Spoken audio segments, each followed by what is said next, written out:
সরকার আমাকে সাহায্য করে আমি যাচ্ছি, আমরা ব্যক্তিগতভাবেই গিয়েছি। একটা থ্যাঙ্কস তো কোথাও পাই নাই যে তুমি আমার দেশের হয়ে এরকম একটা করেছো, আমরা কোনো থ্যাঙ্কস দেখি নাই। ঢাকা শহরে হাজারো পুকুর আছে, সংস্কার নাই, সেখানে সাঁতার কাটা যায় না। রমনা পার্কের ভিতরে বিশাল বড় একটা লেক আছে, সাঁতার কাটার জন্য এর থেকে সুন্দর জায়গা নাই, কিন্তু সেখানে মাছ চাষ করা হয়।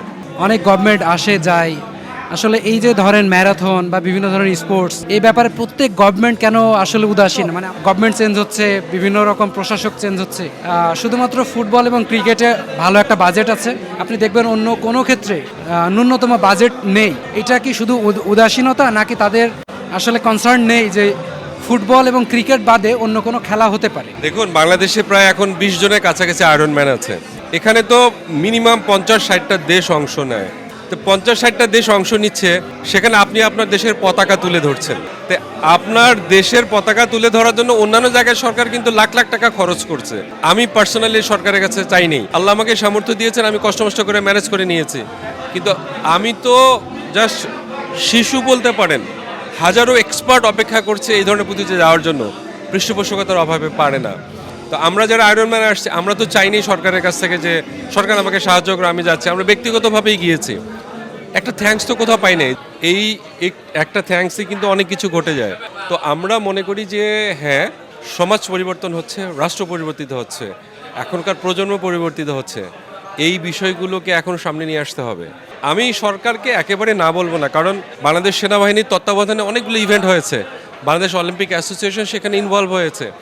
সামনের দিনে এটা আসলে বেশি দরকার, যত বেশি হবে তত বেশি। পার্টিকুলারলি আমরা যারা ট্রায়াথলেট, সুইমিং, রানিং, আমরা সাইক্লিং একসঙ্গে করছি, আমাদের এই সুযোগটা দিতে হবে।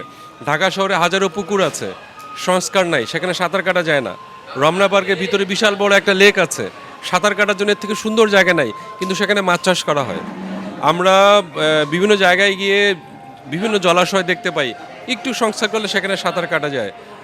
আপনার একটা মানুষ অসুস্থ হইলে তাকে অপারেশন করে ঠিক করার জন্য আমাদের দেশে অনেকগুলো 5 স্টার মানের হাসপাতাল আছে, কিন্তু মানুষ যাতে ফিট থাকে, হাঁটার জন্য কোনো সে জায়গা নাই, দৌড়ানোর জন্য কোনো জায়গা নাই।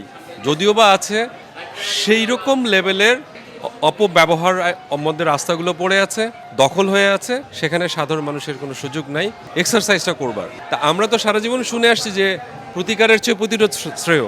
রোগ হয়ে গেলে চিকিৎসা থেকে রোগ যাতে না হয় সেই ব্যবস্থাটা করা ভালো।